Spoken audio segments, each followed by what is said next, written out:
জায়গাটা অনেক সুন্দর, কিন্তু ব্রিজটার জন্য আরো ভালো লাগতেছে। আসলেও ব্রিজটা যত ভালো হোক, মানুষের চলাচলে কষ্ট হয়ে যাওয়া যাবো কিনা দেখি। এই ভাই, যাওয়া যাবো ভাই, যাওয়া যাবো, গাড়ি না যাওয়া যাবো,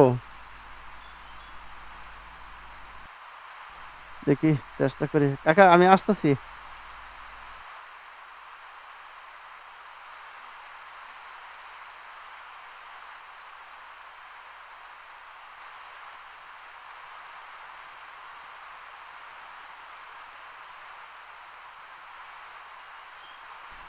অল্প থেকে বেঁচে গেলাম, কারণ এই অবস্থায় যদি গাড়িটা যদি ঢুকে গেত, আর এখানে তো আটকাতে পারতাম না। আর অনেক লোকজন আসতেছে এখানে, সবারই আসলে সুযোগ সুবিধা দিতে হবে। এক সাইড থেকে লোক যাওয়ার পর আরেক সাইড থেকে আসতে হবে, কারণ ব্রিজটা অনেক চাপা। তো দেখি, আসলে এই মাঝখানে যদি বাস দু একটা ভাঙা থাকে, তাই তো সমস্যা হয়ে যাবে। আমার মনে হয় না ভাঙা আছে, কারণ এখানে যারা চলাফেরা করতেছে তাদের চলাফেরা দেখে কিন্তু বোঝা যাচ্ছে যে আসলে ব্রিজটা ভাঙা নেই। সবাই নিচের দিকে তাকিয়ে কিন্তু হাঁটতেছে না, দুই দিকে এদিকে ওদিক তাকাচ্ছে। তো যাই হোক, আমিও যাচ্ছি তাদের সাথে সাথে, আস্তে আস্তে যাই। আসলে এই বাস কিন্তু আসলে কতভাবে মানুষে ব্যবহার করে, দেখেন এখানে কি, এই যে ব্যবহারটা হয়েছে, এটাই কিন্তু সঠিক ব্যবহার। মারা যাওয়ার পরেও কিন্তু আপনার এইভাবে কিন্তু ঢেকে দিবে বাঁশ দিয়ে। তো যাই হোক, এই বাঁশটা কিন্তু আসলে মুখে মুখে যেভাবে দেওয়া হয়, সবসময় প্রতিনিয়ত কথা বলার সময় মানুষের বাঁশ দেওয়াটাই বেশি মনে করে। আসলে মৃত্যুর পর কিন্তু, যখন মৃত্যুর সংবাদ কেউ পায় প্রতিবেশীরা, তারা কিন্তু আসলে ওই মৃত ব্যক্তির জন্য কবর খুঁড়ে তারপরে কিন্তু বাঁশের সন্ধান করে। আসলে সেই জন্য আমরা মনে করি যে কাউকে যাতে আমরা ওইভাবে বাঁশটা না দেই, মনে কষ্ট পায়। আর আমরা সেই সঠিক ব্যবহারটাই করব, যে ব্যবহারটা এখানে করেছে। বের হয়েছি গ্রাম দেখতে, গ্রামের ভিতর দিয়ে। আসলে ঢাকা থেকে তো আসছি, ঢাকার আশেপাশে যে গ্রামগুলো আছে এগুলি ঘুরতে ভালো লাগে। তো এই গ্রামের ভিতরে অবশ্যই কিছু না কিছু ভালো দেখা যাবে। তো আপনারা অবশ্যই ভিডিওটা শেষ পর্যন্ত দেখবেন। চেষ্টা করব আমি যা যা দেখবো আপনাদের সাথে শেয়ার করতে। আর এখানে গ্রামের পরিবেশটা দেখেন কত সুন্দর। এখানে কিন্তু আসলে, যদিও গ্রামের পরিবেশটা মনে করি যে সুন্দর, কিন্তু গ্রামের ভিতরেও কিন্তু ওই যে ইট বালি সিমেন্টের ব্যবহার করতে হচ্ছে। গ্রাম এখন শহরে পরিণত হচ্ছে আস্তে আস্তে। এখানে আমি যেখানে যাচ্ছি, আসলে আমি কোন জায়গায় যাচ্ছি আমি নিজেও জানি না। এই রাস্তাটা কোন পর্যন্ত গেছে আমি তাও জানি না। তো শেষ পর্যন্ত দেখি যে কোন পর্যন্ত যেতে পারি। এখানে কিন্তু দেখার জন্য আসছি যে গ্রামের ভিতরে কারো কিছু পরিবেশ দেখবো, গ্রামের ভিতরে এই গ্রামটা কেমন। আর গ্রামটা কেমন এটা আপনারা দেখতে পাচ্ছেন, আর সামনে যা যা দেখবো সেটা তো আপনারা দেখবেন। তো আসলে গ্রামের ভিতর যে রাস্তাগুলো খুব ভালো লাগে, যে ছোট ছোট রাস্তা, ওরে বাবা দেখেন বুক ডাউন দিচ্ছে। ছাগল, আসলে কি বলবো। দেখি আরেকটু সামনে যাই, কিছু দেখা যায় কিনা। ওই যে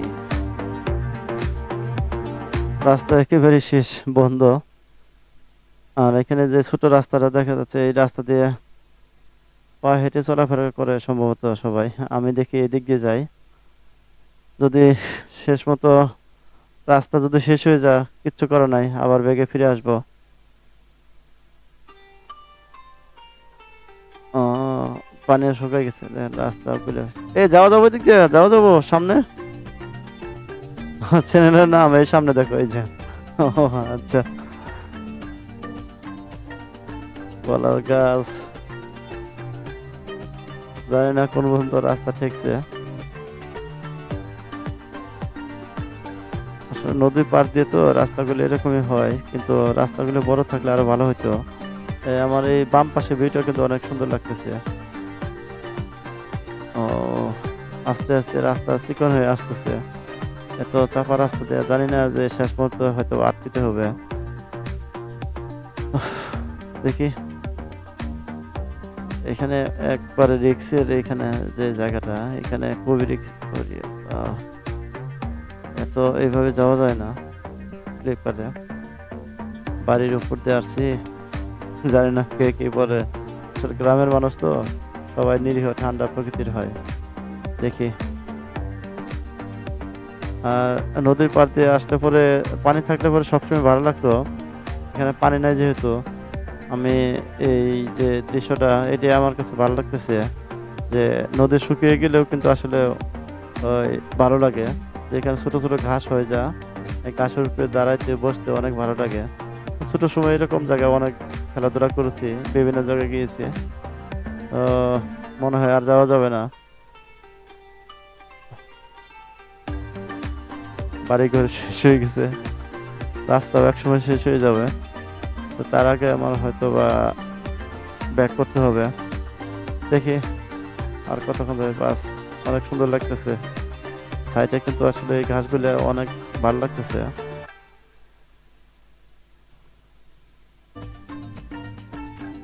এখানে তো লোকজন দেখা যাচ্ছে না। কাউকে জিজ্ঞাসা হয়তো বলতে পারতো যে আর কত দূর রাস্তা যাওয়া যাবে, রাস্তা শেষ কিনা। মনে হয় শেষ। আর এই পর্যন্ত দেখে যেতে হবে, সামনে মনে হয় আগানো যাবে না, কারণ সামনে হয়তো বা রাস্তা নেই। তো আবার ফিরে আসলাম সেই বাঁশের ব্রিজে। তো বাঁশের কথা তো আসলে শেষ করতে পারলাম না, এখন হয়তো বা শেষ করবো, আপনাদের সাথে কিছু কথা শেয়ার করব।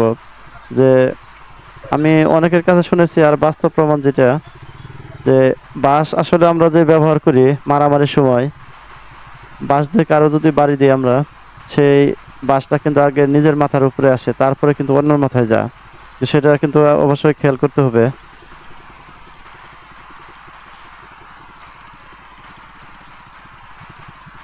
হ্যাঁ, আসো আসো আসো। ওই বাবা, হিরোর মতো আসতেছে আর আমি ভয় পাই। সাইকেল চালিয়ে আসলো সরাসরি। আসলে এই বেশটা কিন্তু দেখতে অনেক সুন্দর লাগতেছে দূর থেকে। আর পানি থাকলে হয়তো আরো ভালো লাগতো, যেহেতু পানি এখন নাই, সেটা বুঝতে পারতেছি না কতটা ভালো লাগতো। তো এরকম ব্রিজ কিন্তু আসলে পাওয়া যায় না, যে বাঁশের ব্রিজ। যারা বিপদে পড়ে এলাকাবাসী তারা সবাই মিলে কিন্তু নিজেরা উদ্যোগ নিয়ে এই ব্রিজগুলো করে। ওর অটো দেখা যায় আসতেছে। তো এটা আসলে সুবিধা। এই এগুলো চলাচল যদি না করতো, এই এলাকাবাসী কেমনে চলাচল করতো এদিক দিয়ে। দেখি যাই। আস্তে আস্তে, আল্লাহ ভরসা। ও, কত শব্দ হচ্ছে বাঁশের। ও, প্রত্যেকটা বাস কিন্তু আসলে নড়াচড়া করতেছে চাকার সাথে সাথে। তো এমনি ভয় লাগে।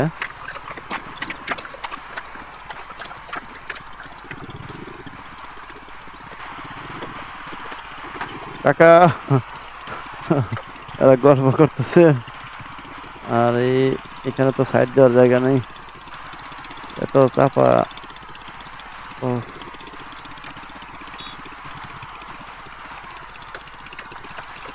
প্রত্যেকটা বাস কিন্তু নড়াচড়া করতেছে, এই যে চাকার সাথে শব্দ হচ্ছে। যাইতে আসলে রিক্স, ভয় লাগে। এই যে সবাই পার হবে সম্ভবত। কাকা, আসছি আমি।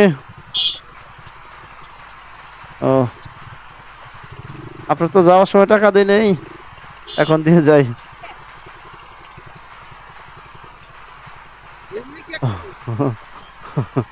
কাকা সিম বিক্রি করতেছে। বাবা।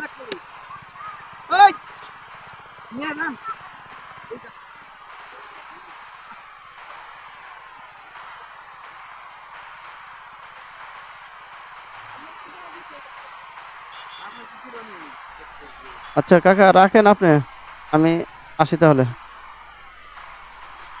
ও, অবশেষে ফিরে আসলাম, শেষ পর্যন্ত যেতে পারলাম না। তো বন্ধুরা, সবাই ভালো থাকেন। পরবর্তী ভিডিওতে আপনাদের হয়তো ভালো কিছু উপহার দেওয়ার চেষ্টা করব। সে পর্যন্ত ভালো থাকেন, সুস্থ থাকেন। আল্লাহ হাফেজ।